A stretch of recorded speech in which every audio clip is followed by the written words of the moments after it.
Coming straight from the cockpit, it's another episode of Lunatic Fringe with the fucking pilot.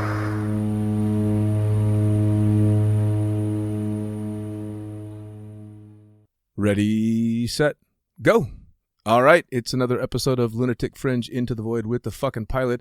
And I've got a couple more people with the magic of the internet on the line. So tell me, who the fuck are you guys and what do you do? Oh boy. Well, I'm Lara. I own Blue Skies Mag with my friend Kolla. I'm Kolla. I own the other half. So you're the Lara and Kolla. That sounds way more formal than we are. But yeah. Okay. Fair enough. Well, so I want to point out a couple things before we even get started. This is actually the very first time in over 9 years, Lara, that you and I have ever spoken. I know. I've never heard your voice except for on one very brief recording. Oh boy. What? I'm like, where did you hear my voice? What about that recording? Yeah, no, you guys made a recording for me. I don't remember if it was for my birthday or something. Oh yeah. Yeah. I don't remember what it was for, but that's the only time I've actually heard your voice. Otherwise, we've never spoken. And Kolla, the last time you and I were face to face, we were both in the middle of making really bad decisions at Cross Keys. Yep. I vaguely remember those. Yeah, me too. Yeah. But yours was a long weekend. Mine was a couple of years. Yeah, I got out. Well, so let's not stray too far down that path. You guys are the owners of Blue Skies Magazine, but you guys obviously started in skydiving before that. So how'd you guys get your start in skydiving? Was jumping your only extreme sport? You know, give me some background here. Oh boy. Let's see. I was in Colorado in grad school. I guess I was like snowboarding a bunch, but that was my only extreme sport. I was the kid who was like I would make my parents make up excuses for why I couldn't go to the fair because I was afraid of the roller coasters. No. I was very timid. So at some point in grad school, I was like, fuck this. I started snowboarding. I started skydiving there after a bit of a heartbreak. Oh, okay. So it was your therapy from what, did you get dumped or it just didn't work out? Oh, I got dumped. Yeah. Oh, okay. All right. Well, hey, it turned out for the best on your end. Yeah, for sure. I mean, I guess. I don't know. Unless it was like fucking Jeff Bezos or something, I'd say you're probably doing no. damn good. I mean, I was getting my PhD in chemistry. I was going to be like a research chemist, and now I'm in DeLand, Florida. And when you put it that way. Yeah. I think. All right. Well, so you were doing the snowboard thing, but you used to be scared as shit of all that stuff, and then you ended up jumping because you got your heart broken. Kolla, how about you? I started jumping in Iceland. One of the not too many people that can say that. I guess you can argue that growing up in Iceland is a bit of an extreme sport in and of itself. And when I was growing up, you're outside all the time. There's a saying that says there's no such thing as bad weather. There's just bad clothes. And moms in Iceland live by that. And they throw you outside no matter what. Wow. So running around in my tiny hometown way up North Iceland on June 17th, which is our 4th of July, essentially, we always had skydivers jump into the local little football field. And even as a tiny kid, I was like, I'm going to do that one day. And then about it until I was in the university studying to become a biologist, which I am. Also in DeLand, Florida. I'm not doing biology at all, but that's another story. And we went to a movie. The clan of us that were studying together, we were overstudying. We said, let's go to the movie. And what was on but Drop Zone. So the rest is history. Yeah. Yeah, you are not the only person to fall victim to that and the original Point Break. At least it wasn't Point Break, though, right? Point Break is way better. It is not. See, mine was the original Point Break. Yeah. It was the one that got me. But then again, I'm a fucking idiot because I joined the Navy because I saw Top Gun. So clearly I'm not stacked all the way up. Oh, no. Yeah. I wanted to join the Air Force. That was my goal, was to become a fighter pilot. I think because of Top Gun. Or maybe because of the Van Halen video. Well, yeah, you'd easily mistake one for the other. So you both ended up in skydiving, and what was the drive in skydiving? Did you guys want to take it to a competition type level? Did you just want to have fun with it? I mean, did you have any specific goal, or you just wanted to jump? I just wanted to jump. I don't know. I got into like the business side of it really quick. I got into Manifest to pay for jumps when I had like 3 jumps, I think, and I've worked continuously in the sport since then.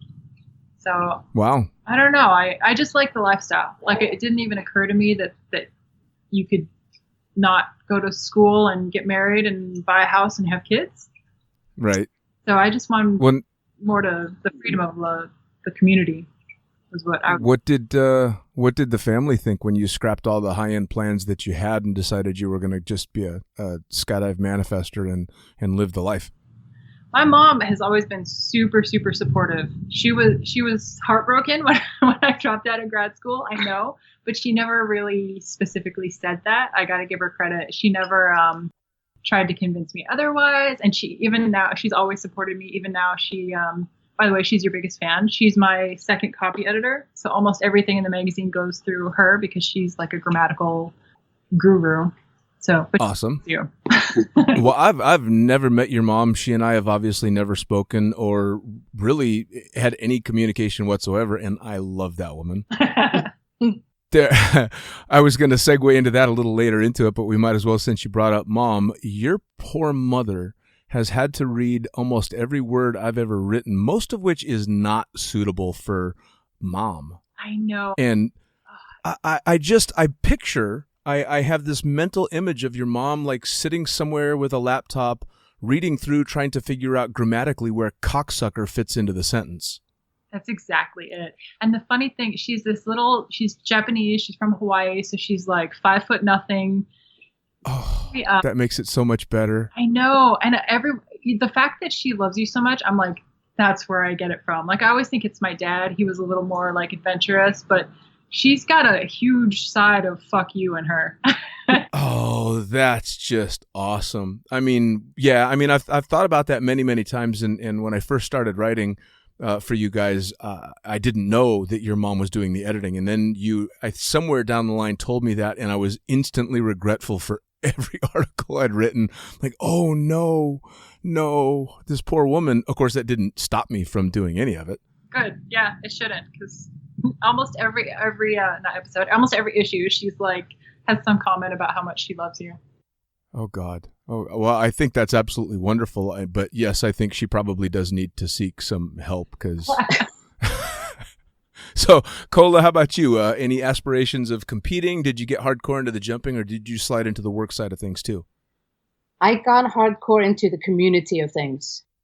I came to skydiving from mountaineering and being a very active member on a rescue team, and to the university, and that kind of took up all my money and time and all that. And when I started jumping, I found that actually a bunch of my rescue team friends were skydivers on the side or on the way into it. So I very much stepped into the community and embraced that. I started static line and then transitioned to AFF, and then with about 20 jumps went to Florida because that's what all skydivers do in Iceland, because Iceland is not maybe the best country in the world for skydiving due to everything. So came out here and made some jumps into land and sea hills and did the Florida drop zone tour, and decided that I needed to come and live here so I can do this all the time. And then entered the green card lottery, and a year later I was packing up my shit in Iceland and moving to Florida. Wow. Yeah. You did some 4-way though. I did. I dabbled in a little bit of a 4-way. I would have loved to do more of it, but finding the right people with matching skills, matching budgets, and matching time is just not something that I ever was able to make happen. So I fun jumped, and then a few months after moving to Florida, I started working for PD and did a little bit of everything there, and spent almost 10 years at PD before they decided they had enough of me and let me go. Well, and you and I actually met when you were with PD, because I met you when you were on one of the demo tours for them. Yeah, tour stop in Cross Keys. man. Faithful. Yeah. So you show. I'll never forget you showing up in Cross Keys, and I don't think either you or your partner at the time had any idea what you were in for when you showed up at Cross Yeah, Keys. it was my first, but certainly not last trip to Cross Keys. It was very. That place was stuff. It was fucking crazy, wasn't it? It was like a mini version of the World Freefall Convention for those that ever attended that. Yeah, but it was a mini version of the Free Fall Convention every fucking weekend. Exactly. It was just insane. And, you lived there, I think I did almost 3 full seasons there, and you walk away just rubbing your head going, what in the hell just happened? Yep. Yeah. I mean, I can't even count how many of the articles I've written for you have a base in Cross Keys. No, I mean, it probably saved your ass that Cross Keys does get a little bit of a winter, so you have to step down just because of weather and just kind of regroup, because otherwise all y'all would have been in for a liver transplant or something. Oh, yeah. No, we were going big in every way, and not just big in the party scene, but just big in the jumping as well. I mean, people were doing some cutting edge shit at the time. It was pretty crazy. I remember because I did the sponsorship program for PD for a while too, and a lot of the big names in every discipline came out of Cross Keys. So it wasn't just a party. There was some really legit skydiving going on there as well. Oh, absolutely. There was some crazy talent and then just some craziness. Were you were there when La Jeunesse did the super low cutaway, right? Oh yeah. He did that on our Skyhook demo. Yep. UPT tour stuff at the same time, and that. Yeah. I'll never forget when that happened. I was on the ground for it. Everybody was on the ground watching this, and it was Will and Selwyn Facey were coming down, and they were both going to do low cutaways, and I think it was Selwyn that cut away first, and cut away, sub 400 feet. Cutaway. What Will did, that was a whole another. Yeah. Well, did you hear the backstory behind that? So it was basically a chicken contest who would pull lower, and Selwyn pulls first at under 400 feet, and then Will goes to pull his handle but fumbles on the cutaway. Yeah. So he got it like halfway, and then it flopped around on him, and he finally managed to get it. And at the time, I happened to be standing right next to Egon, who was at first super stoked about the whole thing that's going on, and he was, of course, the rep for the rig at the time. And as they kept getting lower and lower, he's like, okay, cut away now. Don't cut away. Oh, fuck. And of course, then that relatively famous picture of Will at line stretch at treetop level. That was a line stretch, man. Oh, man. And that was far from the craziest thing I saw at Cross Keys. Far from it. Yeah. Yeah. So from there, so you got working in the sport really, really early as well. Both you guys, obviously in different ways, but you definitely put some years in the sport and ended up deciding you wanted to start Blue Skies Magazine. So how the hell did that happen? It's Lara's. I hear a good story. No, it's just funny. Let's see. So I was working at USPA. I did the advertising sales and like the website stuff and a little copy editing. Okay. Mike Truffer and Sue, we kind of got the inside scoop that they were planning to shut things down. And what was then Skydiving Magazine? Yeah. And right. Kolla. So okay. Oh my God. This is I don't know. Anyway, I was at PIA in Reno, the worst city in the entire world. For USPA, and Kolla was supposed to be there, but right before PD fucking let her go, so she was just at home like, what the fuck just happened? I don't want to put words in your mouth, but so anyway, we had an idea for like a website, kind of a community hub type thing, and then I was in line waiting to get on a flight out of Reno because everything was always fucked up. And I was like, why don't we just start a magazine? Like, there's no reason we couldn't. We know all the advertisers. I know a little bit about how magazines are made. And we were just like, I don't know why we couldn't. So we couldn't really come up with an answer why not. And so we did. Wow. Yeah, no, hey, why can't we do this is as good a reason as any. Yeah. So logistically, how hard was it to actually get it going? I'm not that hard, I don't think. remarkably like pretty simple. You send a file to a printer and they print it. Yeah. Kind of. All right. There's a few more details, Well, but yeah, that's the gist of it. I mean, we knew a lot of people, so we got content and people were excited. And yeah, we had some advertisers. absolutely amazing contributors and advertisers to work with throughout the whole time, and subscribers as well, and that has made it a whole lot of fun. I mean, sometimes a little bit of an angst there too, but overall, it's been a really good time. Well, sure. I mean, it's got to be more than anything a labor of love, because when it's all said and done, you're dealing with, close friends and people doing all this badass stuff, and you're in a community that you chose over all these other things, biology and all this high-end jobs you chose to be in this community. So it's got to be very cool to be on the front lines of representing the sport. That being said, also the front lines. Yeah, come on.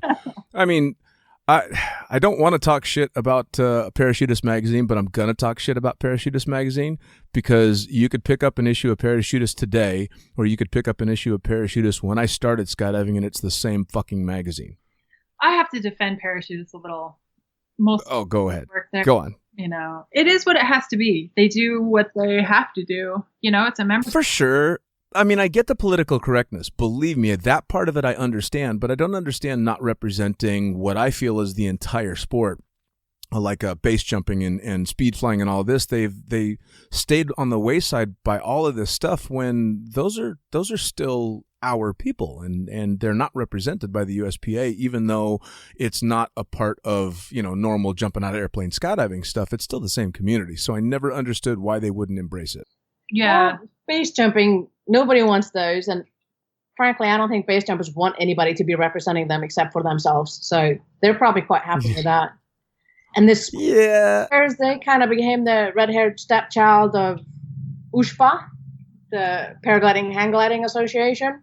Mm-hmm. Yeah, and everybody, if you think people don't like USPA, you should see what they say about USPA. There's some stuff going on there. Yeah, goodness.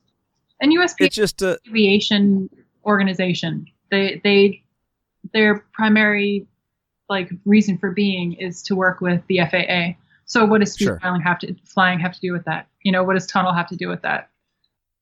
Oh, I mean, from a business perspective, I completely understand it, but it's also still a bunch of skydivers. So, I mean, I never understood why it would be so difficult to represent everybody that encompasses our sport, because our sport really has grown so much. And although they're there as a liaison for the FAA, they can still represent everybody. It became a running joke with myself and a lot of the jumpers that you'd pay your fees for the USPA and then just leave the address for where the magazine's supposed to go blank. You can opt out of the magazine. You don't have to get. Yeah, I don't think I've actually physically done the paperwork for my registration in years. I just give it to Junior and let him do it. So who knows where my magazine's going? I know. I don't know. I feel like USPA has a huge identity crisis, and obviously it's been 10 years since I've worked there, but I always felt like they didn't even really know why they were, and then they were always, I just seemed very embarrassed by themselves. It's an interesting way to look at it. Well, but the way that they did things opened up the void for you guys to open up Blue Skies, which, I mean, did you think Blue Skies was going to be as big a success as it's become? I mean, it's extremely well known. Really? Is it? Yeah. But no, yeah, I'm actually kind of grateful for that identity crisis, because that did open the door wide up for us to step in to do what we love, which is the community section of things. Yeah. Sure. And that's where we want to grow into a little bit more. So we have some ideas not fully formed. Well, it's always about continuing to grow, for sure. Right. Yeah. So when you first started, how did you go about, to be perfectly honest, I don't actually remember how it came about that I ended up writing my first article for you. Kolla, I believe you approached me, but I don't remember. I was flipping through Facebook, pretending to work, and came across you, and I'm like, damn, dude has some good stories. He should write for us. So I sent you a message, and you said, sure. And that's pilot. I just didn't know if there was any backstory behind it. It's not nearly as exciting finding out you just came across me on Facebook. I mean, it's obviously based on the very fond memories of time spent together at Cross Keys. And Cross Keys. Oh, man. Well, I remember when you asked me about it, you asked me for the pilot's perspective on the drop zone operation and everything that I see. And then you went out of your way to tell me use foul language and if you can, talk about boobs. I did. And I thought, all right, this could be fun. And I wrote what I thought was an over-the-top article. And I assumed when I sent it to you that it would get chopped up and edited down into a slightly more tame version. And I think a couple of days later, I got a message back. I think it was through you, Kolla, saying that your partner, Lara, who I didn't know anything about, loved it and was going to print it. And I thought, oh, this is cool. Yeah. But I also remember it almost became a bit of a, as I continued to write, it became a bit of an unspoken contest, at least in my mind, to see where the line would be drawn, where I'd gone too far, and you'd finally edit me. And it never happened. We're not there yet, man. Keep trying. It never happened. And am I still the only person in the magazine ever to get hate mail? No. No. Oh, who else has gotten hate mail? Yours was the most personal, I think. Yeah, it was. Yeah. She didn't fucking like me at all, did she? No. Well, but it's weird. Like with Lara's mom, you have this. There's a genuineness, I think, that comes through. But you have this following amongst little old ladies that go to church on Sundays, and I just spoke to one yesterday. Seriously? Yes. It's as baffling to us as it is to you. She's like, I really like that columnist. I can't say the name. Do you have a gentleman named Dean who writes for you? Yes, ma'am, we sure do. I braced myself for, bad things to happen. But no, it was an ode to the fucking pilot. Mm-hmm. Oh, God, that's just so... It was wonderful. I think it's fantastic, but I don't understand it. I learned early on when I started writing for you guys that I would write out my articles, and I generally sit down and I'll write it in one go, and then I'll go back through to add something here or there, but I don't reread it after the second time. I just hit the send button. But I had to get myself to the point where I would just hit the send and not think about it, or I probably wouldn't have sent you half, at least, of the articles that I've written. I think that's how we've published like 99% of magazines. I just have to be like, here, Pierre, lay it out. I can't think about it anymore because it's too scary. There have been a few lines that we've crossed, I think, for sure. And Pierre just prints it. He doesn't care. Or lays it out. Which is pretty. He's our graphics guy, by the way. Yeah, he's amazing as well. Yes. Yeah. See, I think that's just so funny. I mean, I sent you I think it was only 3 or 4 articles in that I started out with the worst gay joke I had ever told, and the story behind the joke and why I regretted telling it. And I think it was last year, I was in Bali with my mom and her friend, who happens to be gay. And my mom did not want her to read this article because, oh my God, it was just way over the top. And it was over the top. And all I could think was, yeah, please don't let her read that. It's so horrible. It's so bad. But, it was fun at the time. Yeah. It was like, some of the issues of the magazine have truly been like a weekend at Cross Keys. They just happened. You can't quite explain it. Going back, you might not make decision again, but it all comes together to make you who you are today. I think that's one of the things that makes the magazine so fun, though, is because you absolutely get that impression as you flip through things is that, holy shit, these people are having fun doing this, and this is clearly, some of this is spur of the moment, and some of the contributors that you've got writing just are putting out some fantastic stuff. Yeah, definitely. I mean, we create very little of the magazine. It's really just taking what people want to say. And certainly not the writers behind hardly any of it. Like that, some of the best stories told are certainly not by us, but we are so happy that we have the opportunity to take those stories and pass them on because they need to be told. Well, and a lot of them are fun and silly and goofy, and then you get the ones that are extremely informative and hard lessons learned. I think it was Dukes that put one out that was absolutely amazing and a bit heart-wrenching as well. So you get some, I think, a lot more honesty in the stories in Blue Skies than you ever could coming through something like Parachutist. It's just too personal.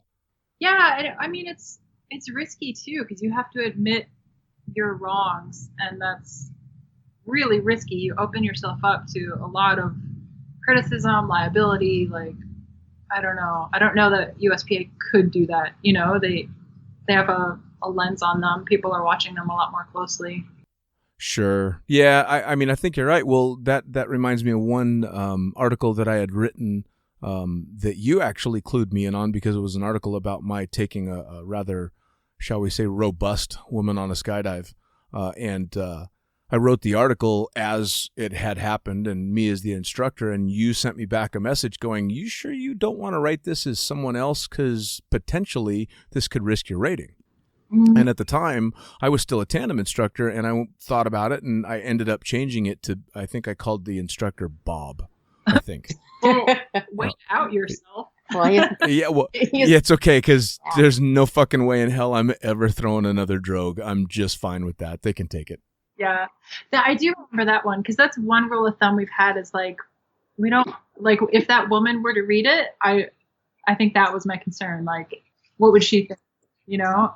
Well, looking back on that particular instance, that was actually probably the only concern that I had as well with that article, was simply because I knew she had this amazing experience, and if she ever found out the behind the scenes behind the jump, it would just ruin that memory for her. Yeah. So in retrospect, I'm very glad that I changed it, and the odds that this little lady in the middle of, we won't even say where, will ever know about that is slim to none, which is great.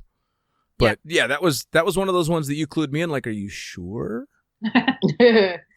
I do think about it. It's not like I just take whatever people give me and run with it. But no, we've sometimes stepped in with what we think is helpful guidance, but we try to preserve the voice of the person telling the story the best we can.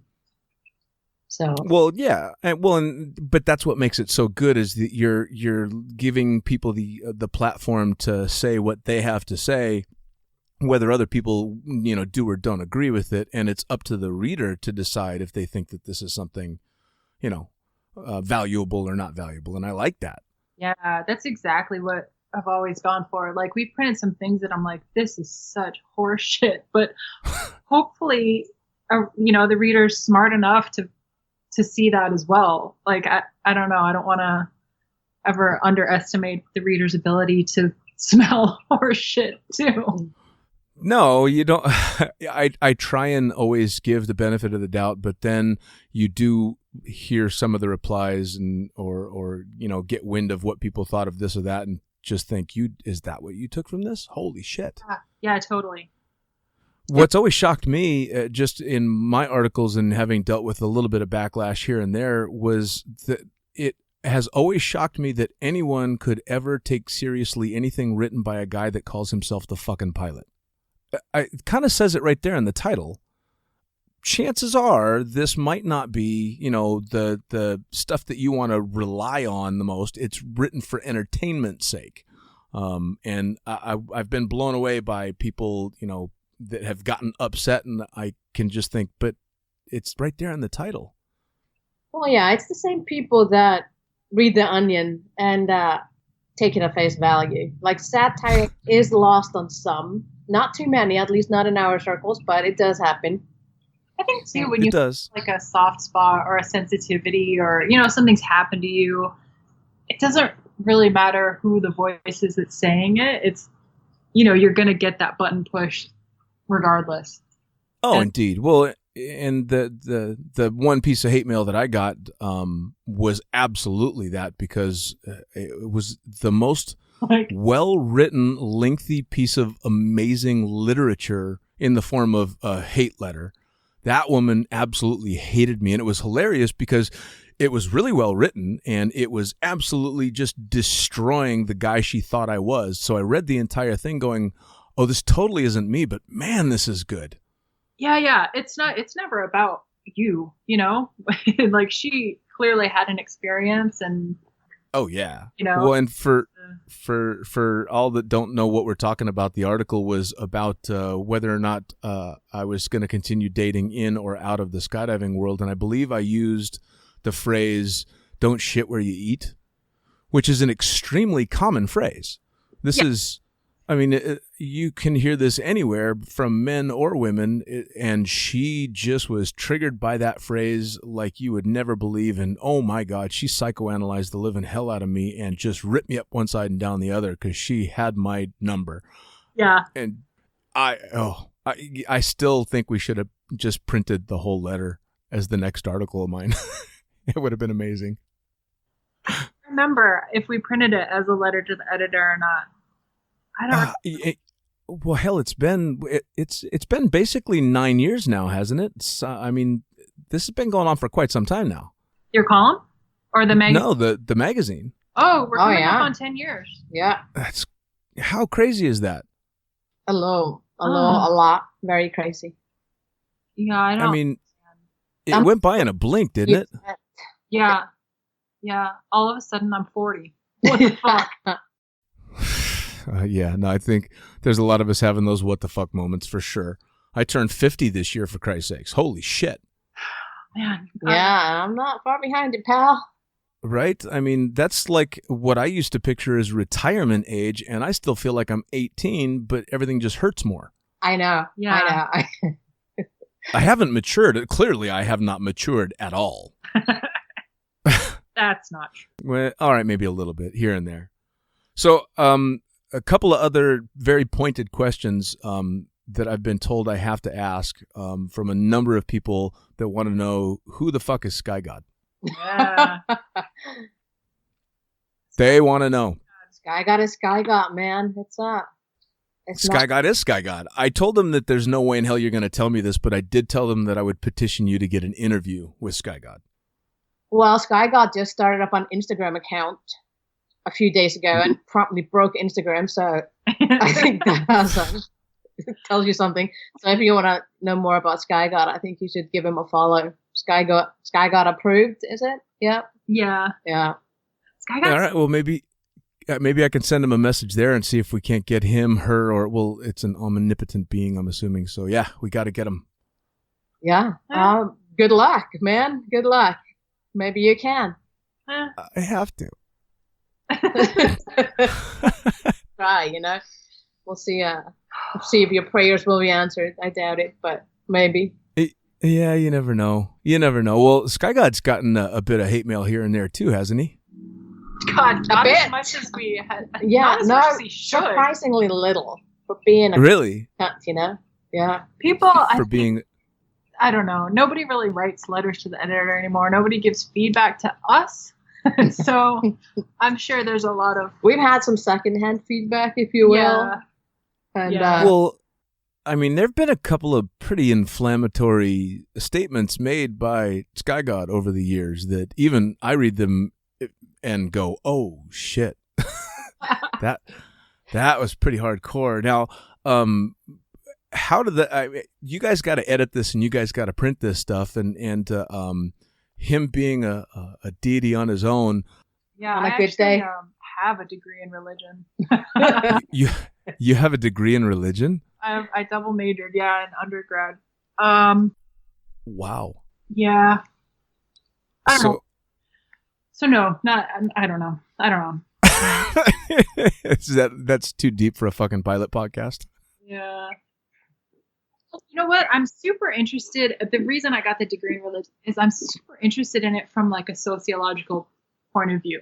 Like it encompassed everything. It was like the history of people, the psychology of how they think, literature. It was just all encompassing. It was just people. I think religion really sums up like the human experience really well, in that it's really pretty fucked up and like can be used for a lot of evil and a lot of good, but it generally gets kind of skewed in a really weird way.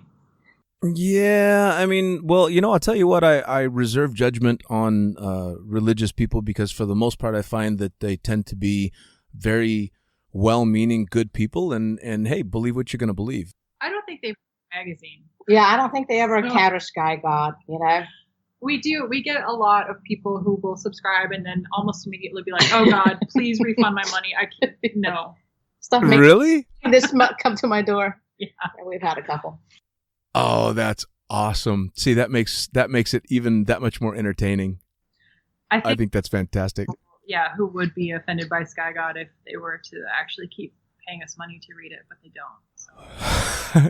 Well, I knew the magazine was going to cross a few boundaries when very early on you had the whole breast cancer awareness program where it was boobs in every issue. And that was not even ours. That was from Canada. Really? Yeah. No, yeah, that was the guy. That one was funny. It was gratuitous, but he had this whole plan to make like a breast cancer fundraiser. I think he had a mom or a sister. A sister, I believe, yeah. Yeah. So he was like a legit nonprofit, and that was his whole deal. And we were like, yeah, we'll print it, I guess. And each one came with, the link to his nonprofit and blah, blah, blah. But yeah. Well, it was funny because when I started running the fucking pilot page on Facebook, I think for a little while there, probably once every month at least, I'd have a pair of boobs in my inbox. Can you forward these? Sure. Wow. Yeah, well, because I kept writing in quite a few of the articles, I would say, hey, for extra altitude and blah, blah, blah, and all the stuff that's, terribly un-PC, but every once in a while, yeah, somebody'd send me a set of boobs. I didn't think you got any. That's so interesting. Oh, yeah. Like how just in the last 10 years, the entire culture has changed so much. Hasn't it? And now, I mean, we obviously are not as boobs out as we once were. So what do you guys think of the whole raging PC menace that's happening? It's I think it's fucking horrible. Absolutely horrible. You know what? I view it kind of like religion. Like there's don't say like the R word, when you're talking about, intellectually disabled people. Like I'm fine with not ever saying that again. I think that's a great thing. Sure. Rid of our vocabulary. I guess what I don't like this kind of call out cancel culture. That's the thing. I have no problem with let's think about what we say. Let's not objectify people. That's great. But you know what? Everybody fucks up, and to cancel them or to, demand their job. I'm like, Jesus, how does anybody learn? What good does that do anybody? It just makes it scary. So I don't know. It's like they're trying to erase it all so that their sensibilities aren't affected by, someone said something that they didn't think was so nice. Well, come on. That happens all the time. And I just, I in my personal opinion, if you're running around being politically correct all the time and you don't say the things that are on your mind because you're fearing that someone else is going to be offended, then the only person that you're shortchanging is yourself. Possibly. Yeah, I mean, don't get me wrong. I'm not saying people should be running around, saying horrible things to each other. They absolutely shouldn't. But without that right and without that ability to say what's on your mind, you really are shortchanging yourself. And you're also missing out on the opportunity to learn if that was the wrong thing, because somebody's got something rattling around in their head that's absolutely wrong. And they don't voice it, they're going to hang on to that mistaken idea probably for a very long time. But if they voice it and people go, wait, no, this is the way you should be looking at it. Some of those people, not all of them, but some of them are actually going to learn something. And the PC stuff just, fall in, in lockstep with everybody else and don't dare say and do. Come on. It's just too much. It is. And I think it's kind of if you look at it on a bigger timeline, everything does to an extent try to seek balance, and maybe we're making up now for all the free loving that happened in the 70s, Wait, what? Yeah, no, and I think it's going to bounce the other direction as well. I think we'll take the PC stuff only so far, and then people are going to go no, and they'll rebound the other direction. There's a lot of comedians that are out now that are back to pushing the limits as hard as they possibly can, simply because the PC stuff is becoming a bit too much. And then you see also after, for us living in America after Donald Trump became president, people have loosened their inhibitions and telling foreigners like me to go home a whole lot, even in the grocery store. So Really? Yeah. I'm Icelandic and I have a kid that I speak to in Icelandic, and that bothers like the fucking living hell out of a lot of people here in the South. I think the best is Oh. they just assume it's Spanish or like Yes. they don't even. I don't know. Yeah, that it also funny. definitely speaks volumes about that if you can't tell Spanish that we hear pretty much every day here in the South, at least from Icelandic, which is quite different, and Sure. that brings Well, the educational system in America and so many other things, but we don't have time for Well, that. one of the things that I've always taken great pride in regard to skydiving as far as a community goes is I've always been under the assumption, sometimes falsely, that skydivers are a lot more open-minded than a lot of other people. And for the most part, that's been proven right over the years. Overall, I see overall, yeah, I see friendships form between skydivers that in any other circumstances would never happen and certainly wouldn't flourish. So in that respect, I think it's great. But over the last few years, I've been shocked to find some of my skydiving brotherhood thinks in ways I just can't quite fathom. Yeah. right, but you never find that out at the drop zone, do you? No. Rarely. No. It's usually through social media where Yeah. some true callers come through that can be a bit shocking. Because I think Absolutely. like in the sport we have a really, really good ability to ignore a lot of things. Like Yeah, Sure. we Peter Pan it a lot for sure. which is great. There's no such thing as politics on the drop zone or religion or like class or anything, but I don't know. That has Yeah. its goods and bads. Yeah, well, I mean, I don't think a lot of the conversations that happen over social media could happen at the drop zone. No. People go to the drop zone because they want to go have fun. They want to go make a bunch of jumps. They want to go party and make bad decisions around the bonfire and do crazy shit. And you can't do that if you're touting your stance on politics or religion or anything like that. It's just the two don't mix at all.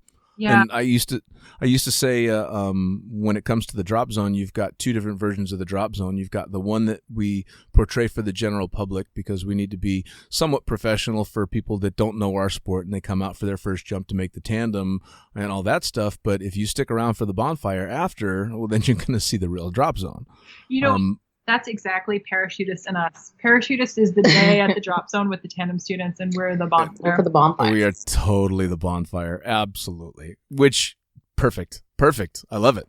That's But what- yeah, when we have writers, I always tell them, like, if you could recite this out loud around the bonfire or at the bar, then it's great. And if not, if you would be embarrassed to say these words, then we're not going to print them. that's a good way to look at it. Well, that's kind of the mentality behind the podcast as well, is someone tuning in and listening to these conversations. I want them to be just as if they're sitting next to me at the bonfire, having just cracked a beer, and they're listening in on us talking about whatever's going on. It should be that kind of vibe and that kind of a feel to it. Yeah, for sure.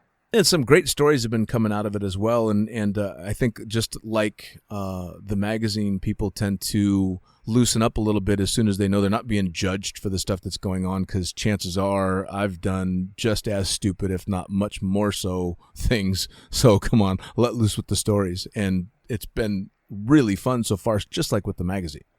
Yeah, definitely. Yeah, I think that being judged is huge. Like, I don't know. I don't know. Well, that's one of the reasons that it gets so ugly on social media, and one of the reasons that I find myself continually shocked these days is because people are now behind the screen, and even though it's them, there's something very freeing, I guess, about being able to say anything you want with very few ramifications because you can just block someone. But you can't do that at the bonfire. You can't do that at the drop zone. So. Yeah, it's an echo chamber. Yeah, and that also is God, I can't fucking speak. We've always wanted to have opinions that we don't agree with. Like, I think if I personally liked every word that was in the magazine, we were doing it wrong. I don't think it's good to always hear just what you like and just what you want to hear. Like, I think you need to hear and read other opinions and other viewpoints, because, I mean, what's the point? Otherwise, it's just, a circle jerk. in that case. Oh, absolutely. Well, and you've even made comments to me on a few of my articles that you're like, yeah, no, I printed it and I read it. I don't agree with it though, or I didn't think this, or I didn't think that. And I've always appreciated knowing, oh, okay, well, there's alternate ways to look at things. And one of the ones that I got from you was an article that I wrote back when the Me Too movement was just getting going. And the point of the article that I was trying to make was that I've never separated male and female in the drop zone because most of the women in the sport can kick my ass, and had tried to, in my funny way, take a tack that there's no such thing as sexual harassment in skydiving because of this, and this. And your response was, yeah, no, that's not true. That is inaccurate. But I think it's totally what most of the men in the sport believe and want to think is great about the sport. And if you asked, 5 women, they would be like, yeah, no. But that's where. And it was very funny because I had no real concept of that until you brought it up. And then shortly after you brought it up, I was speaking to another female friend of mine that had been in a women's group at one of the drop zones on the West Coast. And that particular article got brought up and they were not happy with me. No. Oops. That's not just a post either. Now, that being said, that was one of those things where had I held back from writing that article, I never would have seen the other side of it, and have moving forward from that article tried to be a lot more aware of what I'm saying in regard to that. And I actually, when I was talking to Melissa Nelson, she said a similar thing as well. She's had a very unique experience in skydiving because of who she is and who her dad was, that she never saw the negative side of it. But that she, understands that it's out there, but she didn't see it. And now I'm trying to adopt the same thing as, no, I've never seen it, but I'm now very aware that it is out there. It does happen. And I try and be a hell of a lot more sensitive to it than I was. Yeah. No, I'm super glad you wrote about it. I mean, and we got a lot of flack for, the first thing we printed about Me Too was written by a man. And not ideal. Yeah. It's awesome. Yeah. No, but I live and learn. No, I don't think I would have changed it. I don't. It's part of the way that we make the magazine. Like, I don't really proactively plan every issue. I'm not like, okay, we want to introduce the Me Too. I'm going to find a woman to write about it, which I also have not really found a woman to write about it yet. So, but yeah, we take what comes in, and like we take what people want to be talking about. And I'm super glad you wrote about it, because that opened up a huge dialogue online and, with you personally. And yeah, I think it was great. I mean, well, and it was definitely a lesson learned for me, and hopefully for a few other people, because I've tried to pass on that particular lesson as I've moved on down the road. It's also a little bit different for me too now, being an older skydiver, and I work up in the cockpit, so I don't see the day-to-day interactions nearly as much. I don't do the bonfire thing so much anymore, so I definitely am very removed from that dynamic. I don't date in the sport. I don't, all my friends are in the sport, but I don't go romantically that direction. So I'm kind of blind to that side of it these days. So it was cool to get a perspective that I clearly don't have. Yeah. Well, I mean, us too, like every person's different, and I don't know. I got in the sport when I was like young and, weighed much less than I do now and was a lot cuter.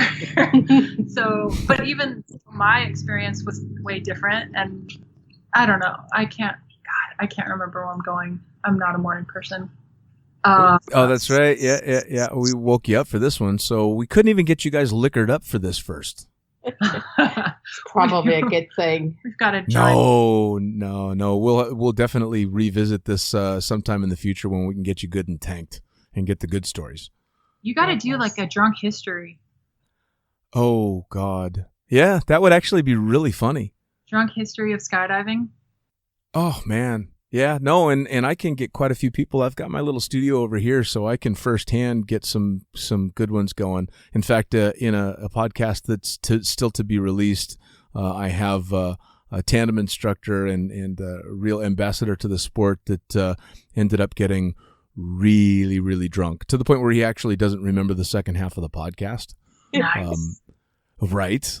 It was so nice. And the end of the podcast is him singing Bohemian Rhapsody as I say goodbye. Awesome. It's wonderful. So I'd like lots more of that. And I also intend to try and have a couple of people come in and do some co-host stuff for me. So I need to do that with copious amounts of alcohol as well. Well, come on over, man. We have a rather large box of very, very fancy booze, compliments of NZ Aerosports. Oh, really? Sent here for Skygal, but if he doesn't pick up, things are going to happen to that box. I mean, come on.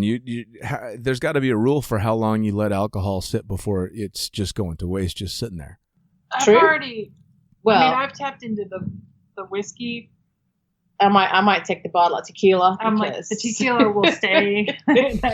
Tequila is mine. 50 years and would never get touched. So, what comes next for Blue Skies? What's on the horizon? What are you guys thinking? Oh boy, we've Big been question. in I know deep talks about this lately because obviously a print magazine, how long can that go? Print is slowly but surely going by the wayside, isn't it? When we started, it was even a 10 years idea. I mean, print's become more boutique, fancy stuff, so it might stay like that for whoever knows how long. But because I love it, I love the print magazine. It's a totally different experience, and we find that our younger readers don't appreciate it as much as the older readers. Fucking kids. Sure. Generational thing. Fucking kids, yeah. There's nothing quite like flipping through the magazine, and even if you've only got a few minutes, you flip through the magazine to see the pictures that you want. You go to the article that you want to read. You can read it in the plane. You can do whatever. I'm a huge fan of the print, but I do think you're right. I think it is slowly but surely going by the wayside. But it's a big deal, man. Like a photographer gets a cover shot, and that's a big deal. They share that. Like they don't share it if we post it on our website. Nobody, No. people read it, but nobody's gonna make that their like Facebook profile photo. It's not a. No. I want to try to do something that's as special and like community oriented, and still, I think, we like give a platform. People have got stories to tell, and we are the outlet for them to tell it. So. We gotta, I don't know, if you have any ideas. Oh, hey, believe me, I guarantee I and anybody listening will probably be able to come up with a ton of ideas. I mean, the being able to give people that platform, and I've been the benefactor of my little soapbox for going on 9 years. I think I started writing with you guys in issue 3 or 4, and I've been in every one since. Mm-hmm. Which I can't believe because I look back at it and go, I'm that full of shit. I don't know how you guys do it, man. You and Melanie and Kurt and like James LeBerry for a good long time. I don't know how you do it, honestly. Like I would never be able to do that. For the longest time, it was just being able to draw from personal experience and stories, and then it became a complete lack of I don't want to say caring anymore, but I gave up on pride many years ago. So when you let go of pride, you can write about all the stupid shit that you've done. So that opened up a whole lot of articles, but I'm also very lucky because, and I've said it on a number of podcasts, the coolest thing about me is my friends. And I get to draw from their stories as well. So now as my stories are kind of drying up and getting a bit antiquated, I'm plucking from their stories and doing more features of people that I know and the amazing shit that they're doing. So for me, it's very easy because I just get someone else to tell me a cool story and then I write it in my style. Yeah. Which makes it easy. And there is no lack of cool-ass stories when it comes to skydivers and base jumpers, and we're a crazy lot. There's so many people, like Greg Rao, we could print another 30 years just of his stories. Right? And I'm sure you guys, just like me, there are countless numbers of people in the sport that have these ridiculous stories that aren't even necessarily part of skydiving, but they tie into skydiving because of that individual and the backgrounds, and you find out where people came from. And I had no idea that either of you had been coming at it from that direction, and it's pretty funny that you guys ended up on this path when you both could have lived dramatically different lives. And so many people have stories exactly like that. It's just amazing. Yeah, definitely. We did a series. I really like them too. There was one about like skydivers' cool jobs. One about your past life, like what you were before you were a skydiver. And I think they're super, super cool because nowhere else do you get, maybe not necessarily racially diverse, but economically, like socially diverse crowd of people, Sure. And mechanics and just all kinds of different people, which is awesome. Sure. Well, now over the years, though, I'm sure you guys have seen it as well. I'm seeing more racial diversity in skydiving and base jumping. Yep. It's still predominantly well-off white people. There's no doubt. But I'm seeing a lot of change in that. And I think it's in part because of social media. It's become so cool to see it all. And you're watching all this amazing stuff. And in part because of stuff like Blue Skies Magazine that clearly it's welcoming to everyone. I just want people to play with. I don't care race, color, creed, sexual orientation. I don't give a fuck. Let's go have fun. Yeah. Yeah. I love like the CIS program that USPA has. I think is super cool. I would love it if they did like a racial diversity, ethnic diversity program similar. Because I mean, I'm like pretty white passing. I'm half Asian, but that's pretty white. And like if I was black, I don't know, man. I would look at the magazine and be like, I don't know if this is the place for me. I don't know that I would be welcome. There's I don't know. Yeah, I guess, I mean, don't get me wrong. I can absolutely see where you're coming from. But, of course, I was raised a middle-class white guy in Northern California. You don't get any whiter than that. It's just bland. Well, yeah. Okay, yeah. Fair enough. Maybe you get a little whiter. Okay. But get tan. California does that. Yeah, I see it getting a bit more diverse for sure. And like in talking to Melissa, she had said that, back when she started skydiving, there were really very few women in the sport, and that has changed dramatically. Yeah.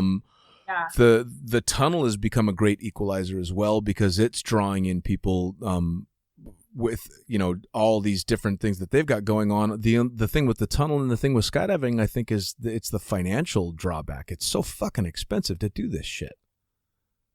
Agreed. It was expensive when I started, but I think it's become even more so. Getting yes. Sport and getting gear and when I started in the sport, you could get a rig and be ready to go out and jump for less than $3,000. Same. I mean, it wasn't a custom rig, but you could buy a good new container, a used couple of parachutes, and even put a Cypress in, and you were ready to go. But now a fucking rig will cost you $6,000 or $7,000. Holy shit. That's a car. Yeah. Yeah, it is actually. Yeah. It's amazing, but then again, that's also a testament to the passion that people have for it, because if you become a skydiver, you're pretty much guaranteeing you're never gonna be making a shitload of money. Yeah, there's also this culture of the ramen noodles, live in a tent, like live in a drop zone, and it's a little glorified, living the dream. Sure. Well, you got Alex Honnold just won the Oscar for Free Solo, the absolutely epic documentary on his climb up El Cap, and you're right, he's been living in a van for 10 years, and it's absolutely a very romantic notion, and I think skydiving has been that for quite a long time, although it's definitely getting more mainstream. We're back to the snazzy suits and the spotless gear, whereas when I started, the bigger a dirtbag you looked like, chances are the better skydiver you were. Yeah. Oh, that's changed. That's changed a lot. Changed. And I think the bonfire aspect of it has changed too. Like it has, unfortunately, but that's one of the things that I think you and I, Kolla, are so damn lucky to have seen days like Cross Keys. They will go down as my boldest memories in skydiving, without a doubt. Absolutely. Not necessarily the best, but just the boldest, and not too many people can fathom just how all-encompassing the whole lifestyle was. I mean, fuck, it was everything. That was it. There was no other part of my life. And it was total and utter freedom in every direction. Oh, God, yes. Yes, I mean, fuck, I spent an entire day for the first Cross Keys Film Festival walking around Williamstown, New Jersey in fishnet stockings and hot pants. For a movie. I dressed in drag for an entire fucking day with Steven Jackson and Simeon Lott following me around with a camera. Neither one of them Why? been the same. Right. So I mean, yeah, it's definitely glorified, but I think it is changing. It's I mean, especially with the tunnel stuff now. There's no way you can't do that kind of stuff and do the whole ramen and trailer stuff because even that's just too expensive. Yeah. Yeah. And you show that stockings to the tunnel, man, you're not going to get invited back. Right? Yeah. No, you can't get away with quite so much anymore. But then again, I got to do all that when I was younger, so it's fine. Exactly.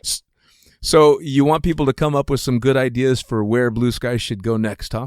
Yeah, that'd be fun. Yeah, I mean, what do people want? I don't think people want website. Well, I don't know. Newsletter, a forum. I don't know. Seems a bit lame. I think we can take it more fun places, Well, and I think it doesn't necessarily have to just be one platform. It could be multiple platforms tied together. The print doesn't have to go away because there's people like me that I want my hands on that magazine. I want to flip through it. I want to look at it. I mean, otherwise it's basically just another Facebook page. Yeah, for sure. And everybody can get their picture on fucking Facebook. So, I think there's got to be a way to tie it all in together. So you've got everything from a mobile app and something cool online and then the print magazine, and it ties into all this stuff. And of course, this amazing community that we've got. I was just talking to the guys that run the UK podcast for skydiving. And his comment offhand was something along the lines of he thought the podcast would do quite well because of the popularity of Blue Skies and my articles in it. And this is in the UK. And in tracking the downloads and stuff, obviously people find out about it basically because of Blue Skies. And I've got downloads in Iran, in Turkey, in Senegal, for Christ's sakes. So, and these are people that know Blue Skies magazine. So I think you guys underestimate or might underestimate just how big your reach actually is. We're really good at underestimating ourselves. Well, that's but you're sell out. I mean, you're 10 years into a successful run with the magazine, so that's got to tell you something. We're really, really good at underestimating, though. You underestimate our ability to underestimate. Well, hopefully you'll continue to underestimate and things will keep going through the roof, as I personally think they will. So in order for people to find you, if they're just stumbled across this podcast, where do they need to go to get all this information on Blue Skies? How do they subscribe? What are the platforms they can check out all your stuff at? BlueSkiesMag.com. BlueSkiesMag.com. Yeah. And you can find us on Facebook and Instagram. We occasionally step into Twitter, but it's just too much, so we can't handle it. But yeah, the usual. Well, Twitter. I mean, does Donnie Boy give anybody else any room to tweet? Not much, not much. He was talking about the other day. So yes, I wouldn't even bother with that stuff. I have a plugin that turns every picture of him into a kitten. Actually, my favorite one that I've seen, and I guarantee you've seen it, it just puts his picture on the screen and a horn, like one of those big long horns you'd see at football games and such, and whichever direction you aim it blows his hair that way. That's awesome. Oh, it's fucking wonderful. It's hours of entertainment for no reason. Like that recent Facebook video of the guy that throws the piece of cheese on his kid. I probably watched that for 2 days straight. I haven't seen it. That's a challenge now. Oh, you haven't seen it? Oh my God. Just Google guy throws piece of cheese on kid's face. You'll piss your pants laughing. It sounds It's how it is. That's why I know I'm going to hell if there is such a place. It's so good. It's so good. Cheese is tasty. It could be worse. Yeah. No, I'm telling you. So they got to go to blueskiesmag.com. They can subscribe to the magazine there. What else can they get at the website? They can get leggings, and you're a large, aren't you? I would be a large, yes. Yeah, we might have to mail you a pair. I know. Would you wear them? Of course Would I you would. post pictures? Of course I would. They're very manly. They're super comfortable. My Instagram page, if you look at my cover photo, is actually me flying the Chicagoland Twin Otter buck naked. What? Yeah.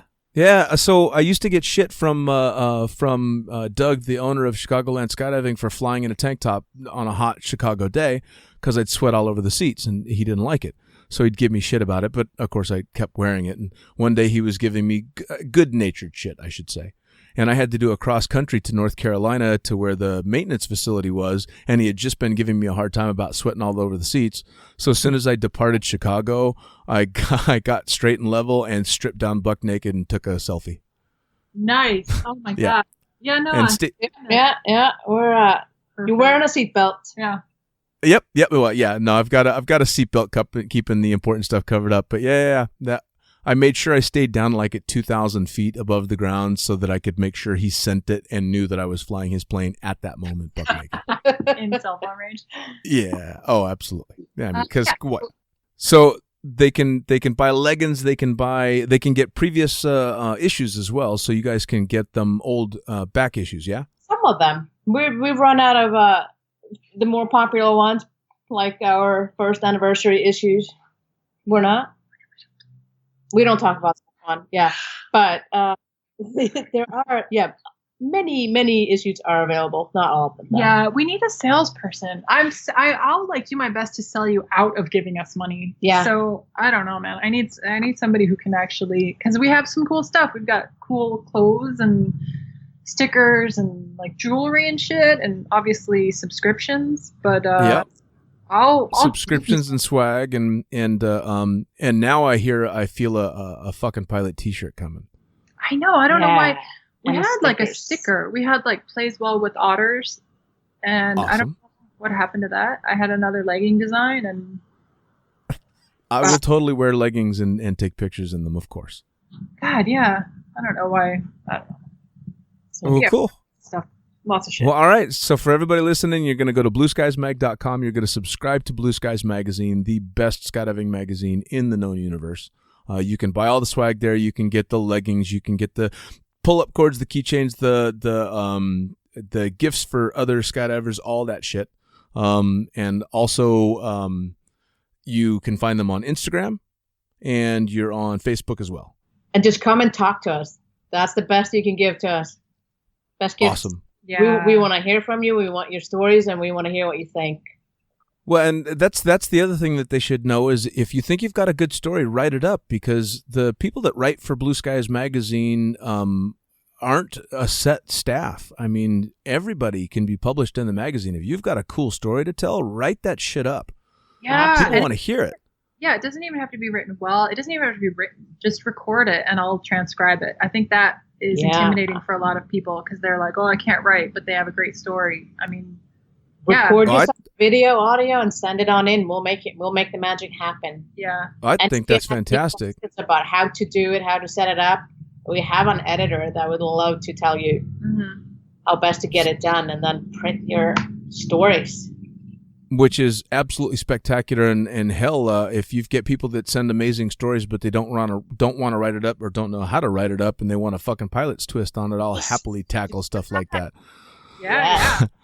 I'll put a nice twist on it. And also photographers, we gotta tell all the photographers out there to submit the badass pictures that are being taken every single day, and get them into Blue Skies and see if you can't get a cover shot. Photographers, and I use that term loosely, they're a little bit more on it. They're not shy about sending their various quality shots to us and hope for a miracle. But we need a lot of pixels to be able to print it. So keep that in mind. That GoPro screenshot is not going to cut it for a cut. And That's the kind of shit that I would do. Yes, and don't tell us what to do when it comes to cover. We'll tell you. that drives Yeah, me. fair enough. But yeah, And photographers, and just the only thing would be don't send like an album of 150 pictures because we'll look at 0 of them. Much one or time. two of the best. One or two of the best is all. Yeah. And Cool. that's it. What- And God, nobody mails DVDs anymore because we're Mhm. Yeah, fair enough. Well, I'll tell you what, it's been absolutely spectacular talking to you, shooting the shit a little bit. We're going to get you back on here, but we're going to do a drunk version for sure, because there's got to be a ton of stories you guys aren't letting loose with. But for a start, this one's been a shitload of fun. Been a pleasure. Thank you so much. Yeah. Oh, nice. thank you guys so much. Yes, for the first time in almost 10 years, we've finally spoken. I thought at some point we would meet, but I'm really, really shocked that it hasn't happened somehow. I don't know. You keep going to places that like Dubai and like the Caribbean that I'm just. I know. I do tend to bounce around a little bit, so it makes it a bit tough. One of these days, it's too small a sport for our paths not to actually cross someday. Yeah, it's super Agreed. weird. That'd be a good meeting. That'd be a lot of stories. Oh, Yeah. Oh, yeah. Yeah. And a fair amount of alcohol consumed, I would imagine. But I've also got to hang out with your mom. Yes. Because chances are she's not going to like me nearly as much once we've met. But you never know. I don't know. I don't know. I can't predict that woman. Well, give her a big hug for me. Yeah, well, if she'll let me. But yeah. Asian, you don't hug. Yeah, but I do. So you have to force her that this is a hug from the fucking pilot. All right. Italian coming up. All right. That's it. That's Yes, it. cultures. Yeah. All right, guys. Once again, thank you so very much. You guys have an awesome day, and we'll catch up again soon. Awesome. All right. Bye. Bye-bye. Once again, Lunatic Fringe is brought to you in association with Blue Skies Magazine. BlueSkiesMag.com. BlueSkiesMag.com. Lots of kick-ass swag. You can grab t-shirts and keychains and previously published magazines and all kinds of cool shit, so you're going to want to go check them out. As far as finding me, you can find me at The Princess Pilot on Instagram. The reason it's The Princess Pilot is because they don't like me saying fucking as much as I do. Also on Facebook, you can find me as, I run the fucking pilot page on Facebook, but it's the Effin Pilot, EFFIN Pilot. Again, they don't like me cussing so much. With all the fuckins, it's no G at the end of it. And of course, thefuckingpilot.net. You can pull that up and download this podcast or any of the others. Subscribe to them on iTunes, Podbean, CastBox, and a number of others. It's been great having you. We'll see you next time around on Lunatic Fringe. Blue skies.